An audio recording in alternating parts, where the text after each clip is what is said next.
Silwani this side from New Way Coaching Center। तो आज discuss करने वाला हूँ आपके साथ एक chapter linear equation in two variables. तो फर्स्टली आपको पता होना चाहिए कौन सी क्लास में है, linear equation in two variables, class 10।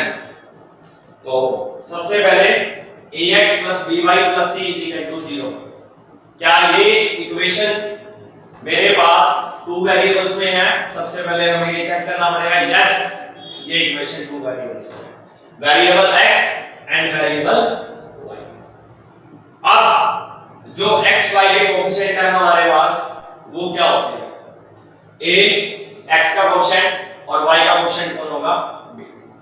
जो x के कोएफिशिएंट के साथ बेटा चिपका हुआ है this is called coefficient with sign. a b and c is constant। तो a b c are the real numbers but a and b not equal to 0। अगर a 0 हो गया तो बेटा ये linear equation in two variable नहीं रहेगा, तो ये वन वेरिएबल में आ जाएगा। तभी डेफिनेशन में क्या है, a and b are not equal to 0।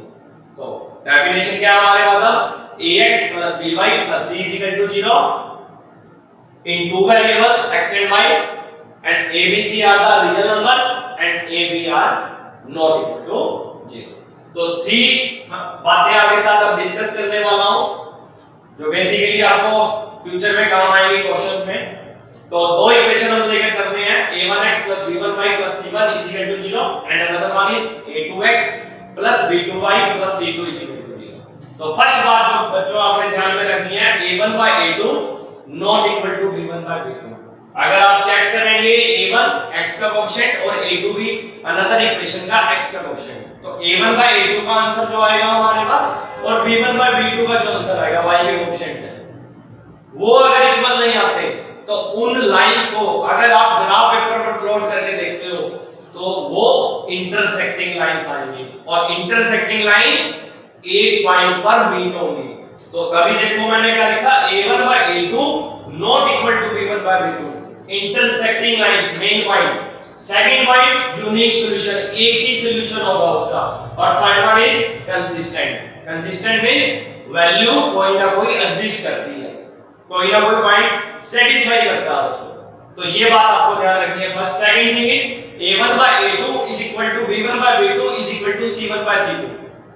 अगर ये तीनों आपस में इक्वल आ जाते हैं तो उसको बोलते हैं हम कोइंसिडेंट लाइंस। अब कोइंसिडेंट लाइंस क्या होती है? जब आप ग्राफ पेपर पर प्लॉट करोगे बेटा, एक लाइन आपके पास ग्राफ पेपर पर ऐसे प्लॉट होगी तो सेकंड लाइन भी आपके पास ग्राफ पेपर पर उसी लाइन के ऊपर आएगी यहाँ, तो उसको हम बोलेंगे कोइंसिडेंट लाइंस। और यहाँ पर आपके पास बहुत सारे पॉइंट ऐसे होंगे, ठीक है? इसका मतलब इसके इनफाइनाइटली मैनी सॉल्यूशन होंगे, बहुत सारे पॉइंट्स को सेटिस्फाई करेंगे, इनफाइनाइटली मैनी सॉल्यूशन। तो ये भी हमारे पास कंसिस्टेंट होते हैं क्योंकि वैल्यू एग्जिस्ट करती है हमारे पास। And third thing is a1 by a2 is equal to b1 by b2 not equal to c1 by c2। आप ग्राफ पेपर पर जब आपके पास ये आंसर आएगा, अगर आप प्लॉट करके देखोगे तो लाइंस पैरेलल आएंगी, दिस वन पैरेलल लाइंस। अब पैरेलल लाइंस आप सब बच्चों को पता है वो किसी पॉइंट पर मीट होती है नहीं, तो इसलिए क्या आएगा उसका आंसर? नो सॉल्यूशन, कोई वैल्यू एग्जिस्ट नहीं करती, तो क्या होगी हमारे पास? इनकंसिस्टेंट। यस स्टूडेंट्स, जो भी हमने डिस्कस किया था उसके अकॉर्डिंग अभी आपके साथ दो क्वेश्चन डिस्कस करने वाला हूं।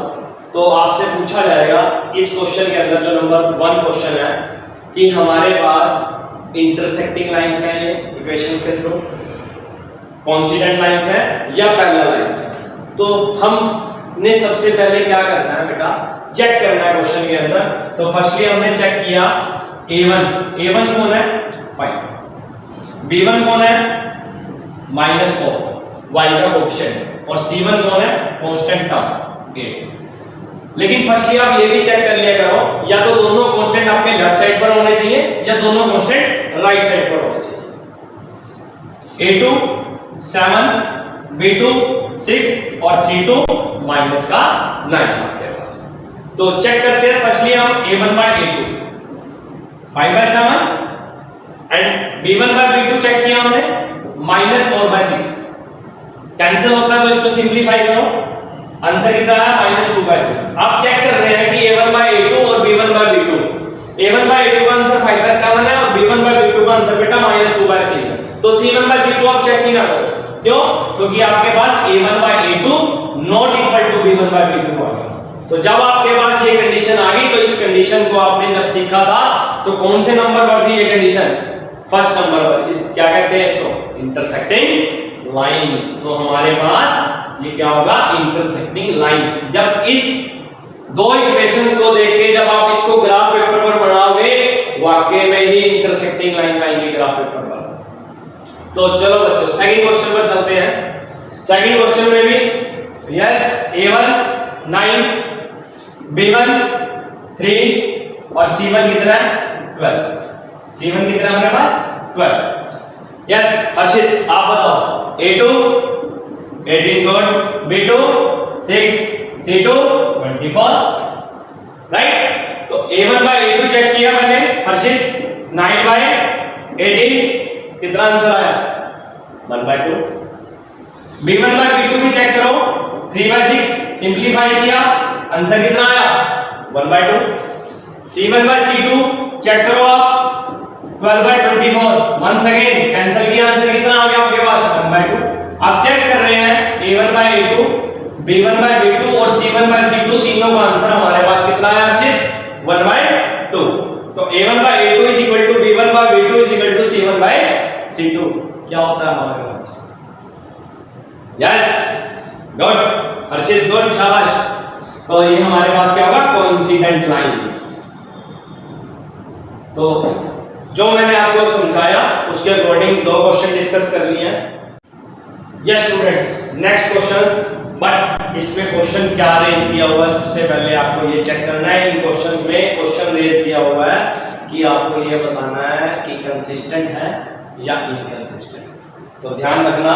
स्टार्ट करते हैं। हमारे पास इक्वेशंस आ चुकी हैं लेकिन पहले चेक कर लो कांस्टेंट आपके पास या दोनों राइट साइड पर या दोनों लेफ्ट साइड पर। यहां पर राइट साइड पर है। ओके a1 3/2 b1 5/3 और c1 7। ऐसे आप a2 चेक करो 9 b2 चेक करो माइनस का 10 और c2 हमने चेक किया 4। तो फर्स्टली क्या चेक करेंगे? a1/8 3/2 upon 9। अब 9 के नीचे क्या है? 1, राइट। तो सिंपलीफाई कर देते हैं इसको 3/2 इनटू में 1/9 कैंसिलिंग कर दो आंसर कितना बच गया? 1/6। ऐसे आप b1/b2 को भी चेक कर लो 5/3 अपॉन -10। तो इसके डिवाइड में 1 होता है। तो इसको सिंपलीफाई करते हैं 5/3 इनटू में 1 अपॉन -10 सिंपलीफाई किया तो आंसर कितना आ गया? -1/6। आपने चेक किया। चेक करते साथ आपको क्या दिख रहा है? a1/a2 और b1/b2 जो कि इक्वल नहीं है। तो आप c1/c2 को मत चेक करो नॉट इक्वल टू b1/b2। आपने क्या पढ़ा था अभी लास्ट 1 और 2 क्वेश्चन हमने किया उसमें डिस्कस किया था। आपने देखा था ये लाइंस कौन सी होती है? Intersecting lines. और इंटरसेक्टिंग लाइंस आपको पता है एक पॉइंट पर मीट करती हैं।